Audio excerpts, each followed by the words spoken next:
Live. Welcome to the Lakers Late Night. I am Anthony Irwin. We are back after a one-game hiatus.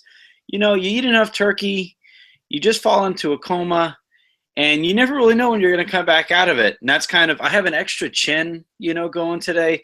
It was a successful Thanksgiving. How was yours, Harrison? Well, I spent the whole thing donating blood to you while you were in your turkey coma, so I hope you're happy. Well, that was the problem, is that you were donating blood, but we really needed you to, donate more gravy. That was my bloodstream, was just gravy. Yeah, I guess our blood types weren't matching this weekend. Yeah, it's like AB positive, AO positive, whatever. It's like, no. It's tan. My blood is tan right now.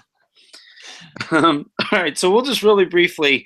There was a little bit of news. I don't know if anybody saw, but Kobe made a semi-small announcement, I guess. So we'll just go ahead and talk about the game first, and then we'll get to the Kobe stuff here in a bit. The Lakers fall. Oh man, I forgot to get what's the final score? I should be better at The this. final score was 107 to 103. There you go. They fall to the Indiana Pacers, who were playing as the Indiana Hoosiers, the Hickory High Hoosiers tonight. I'm not a big fan of the movie, but some late game heroics and then the lack thereof. And there was a big second half comeback after a hideous first half, really. They only scored 35 points in that first half, shot the ball insanely poorly. What was your takeaway? I think Jordan Clarkson's the best player on the court for the Lakers. Yeah, tonight he was easily. I think there are some nights you can make an argument for Roy Hibbert, just given what he gives them on defense. Even though the defense is bad, you can argue like a lot of the stops that they do actually manage to get, they wouldn't get without Hibbert, as we can see when Bass is in there. But tonight, yeah, there was no question. Jordan Clarkson, best player on the court. The looter and the riot thing, it's dead at this point. Best Laker Yes, on best Lakers player on the court. Yes, so Paul, he's not better than Paul George. Thank you for saving me from that. Yeah, no, Paul George wound up blowing up for 39 points, 4 rebounds, an assist, 2 steals, a block on 10 to 21 shooting, 14 to 17 from the free throw line. So some of that's inflated, getting fouled so much down the stretch, but 5 of 10 from the 3-point line. He's been shooting the ball really well to start the season. So great to see him fully recover from what probably one of the worst injuries I think I've ever seen. Easily one of the worst. It's right up there. I think it's that or the Kevin Ware injury that I've ever personally watched. Mm-hmm. That was both of those were like 1A and 1B in terms of almost making me throw up. Definitely. So yeah, it's great to see I wouldn't say fully recovered. He doesn't look quite as explosive as he used to be, but that also might be me watching to see something that may not necessarily be there. He's been pretty damn good this season. Oh hell yeah, he has. Yeah, statistically and everything. I'm just saying, like when I'm watching him there on the court, I mean, he used to just fly everywhere. He was, and it's tough for me to say, yeah, he scored 39 points and was all over the place and everything. But he, he used to just, his dunks used to be insane. His rebounding and his defense used to be insane.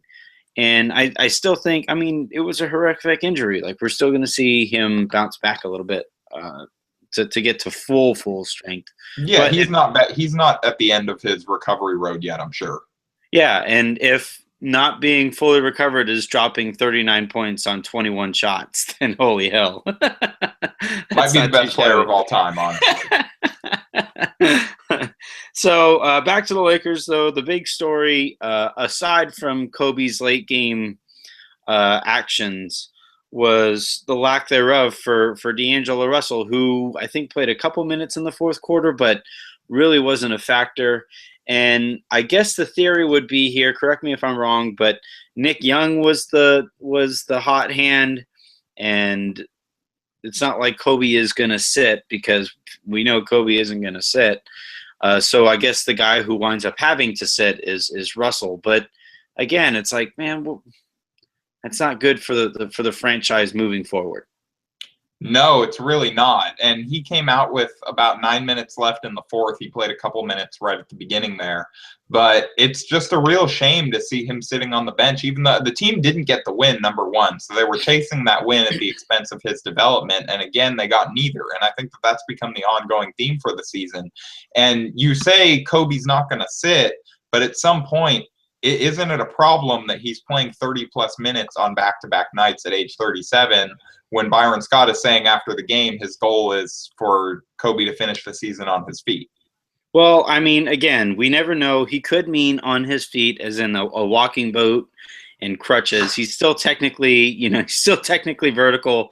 So in that sense, Byron might not be lying. But yeah, you can't play somebody who's 37 years old 67 minutes back to back and in successive days after Thanksgiving. And we never know how much turkey Kobe's eating. He likes to huck up shots. He might be hucking up plates at the same rate.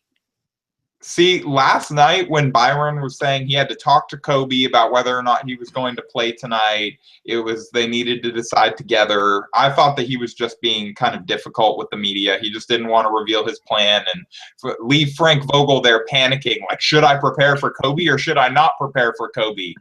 And just like tearing what hair he has left out while freaking out about the prospect of is Kobe going to play or is he not going to play? And I thought it was just him it was like that Belichick thing. You never want to give away what you're doing. But yeah. I didn't think there was really any chance Kobe was going to play tonight. Now, after that heartfelt retirement poem earlier today and the letter to the fans at Staples Center tonight, I mean, you knew he was definitely going to play. But to play 33 minutes on the second night of a back-to-back after he played 30-plus minutes the night before, I just don't get it. Yeah, and again, the legs being an issue, Kobe shoots 4 for 20. So some advocates for a certain medicinal plant might like that shooting total. But I mean, it's he's shooting what, like 30% or no, 20% on the season? No, he's not shooting 20. Oh, you mean on threes? Threes, he's 20%, 30% from the field or something like that. I saw Tom. He was after last game, I believe he was 31.5 from the field, 19.5 from three. I got to check if they've updated that tonight. Mm-hmm. And if that continues, he's right now shooting 20.2% on threes and 30.5% from the field, which are both career lows. Yep, and they would be, I believe, the worst ever for an entire season. I believe Tom tweeted that out from. I think with a player with 20 or more attempts. Yeah. No, 20 or more minutes, 12 attempts. Okay. Excuse me. So, no, I mean, either way, it's not good. And I don't see it turning around anytime soon. It's not like his legs are going to get better as the season goes on, especially playing at this rate. But you know what? There's plenty of time to kind of have that conversation. That conversation isn't going anywhere because Byron isn't going anywhere, and the way Byron handles Kobe isn't going anywhere. I kind of want to just talk about, I mean, that was a really cool poem that Kobe threw out there. I called it a Hi Kobe because that's hey, I'll give you props for that one. That was actually a good pun. Well played. Thank you. I have to reward you when you actually make a good one. I was told to shut up a couple times, but you know what? If you're not being told to shut up, you're not talking enough. If you're not being told to shut up, you don't have enough followers. That's my motto. Peep my follower list, bro. So no, but he wrote, he basically wrote saying that this last season is all that he has to give back to the game. Talked a lot about how much he loved the game and how much, the game has loved him back and stuff like that. It was a really, really cool poem that was really well written by whichever ghostwriter helped him out on it. But all factors included here, Kobe is going to be, I think, the greatest Laker of all time. And regardless of how bad he's playing right now, we're going to look back on him as, yeah, he was the guy. Until the next Laker steps up, if Byron lets D'Angelo play in the fourth quarter. You, from Silver Screen and Roll, tweeted out and asked for the best fan memories of of Kobe, and then we'll talk about ours after that. So go ahead and give us some of the best ones. We'll skip your Byron quotes stuff because we don't need to do that. We hit the Byron quotes anyway. Oh, so what Jay at jbarry2794 said Kobe's turnaround baseline jumper against Ray Allen in the finals at Boston. That always sticks with me. That was a pretty great one.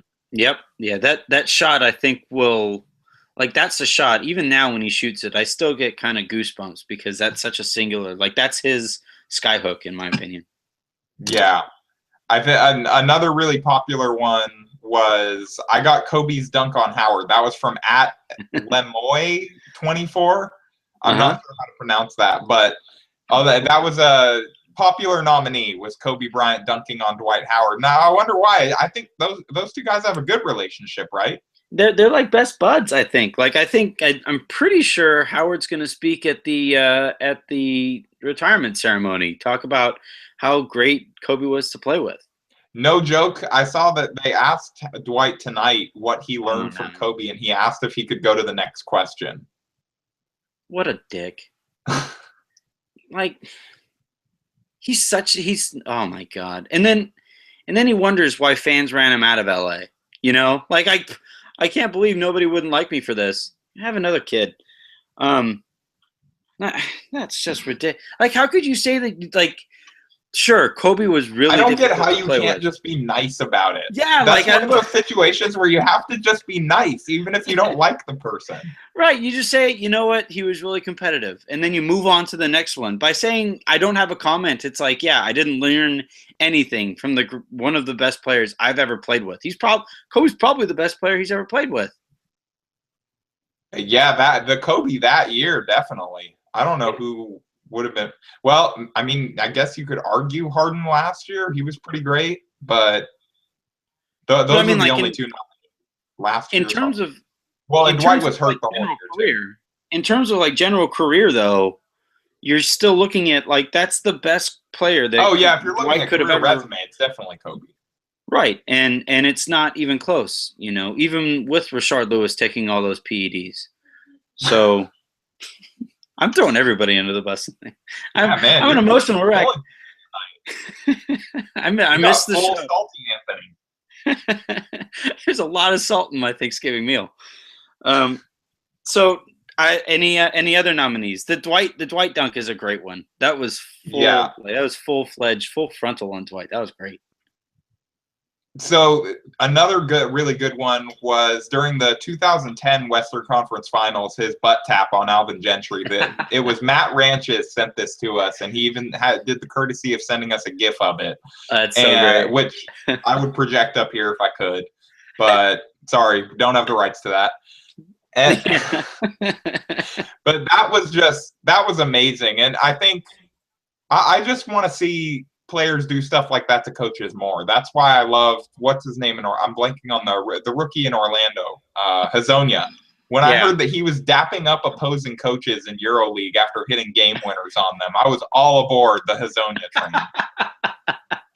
train. That's pretty great. I didn't hear that. That's awesome. I'm gonna go buy a Hazonia jersey now. No, that was. The best part about that to me was that there was nothing Gentry could do. Like, Gentry could just look at Kobe and smile, you know? Yeah, you can't. I don't even know how you're going to get mad if somebody does that. Unless you're Dwight Howard. Yeah. No, that's my favorite. That'll probably be my favorite tonight is that butt tap and that whole series and that second championship run. You know, getting around, you know, it was the whole, he couldn't win without Shaq. That conversation was really nauseating. So it was great to see that, you know, that era, those few years kind of altered the narrative, I think, for Kobe. And that was as symbolic of that entire run for me. I would have to say the same thing. I think that 2010 run, I was a Lakers fan for a long time before that, but that 2010 run really crystallizes with me because like 2009 was a great year for me overall for the, like 08, 09, that was a pretty great school year. I graduated high school. My freshman year of college in 09, 010, that was a rough year. And without that Lakers team being so great and just pushing me forward and giving me something to look forward to, I definitely don't think I would have taken the career path that I took today. So that run is something that really strikes a chord with me. Yeah, I mean, it was such a crazy run because it was so out of nowhere.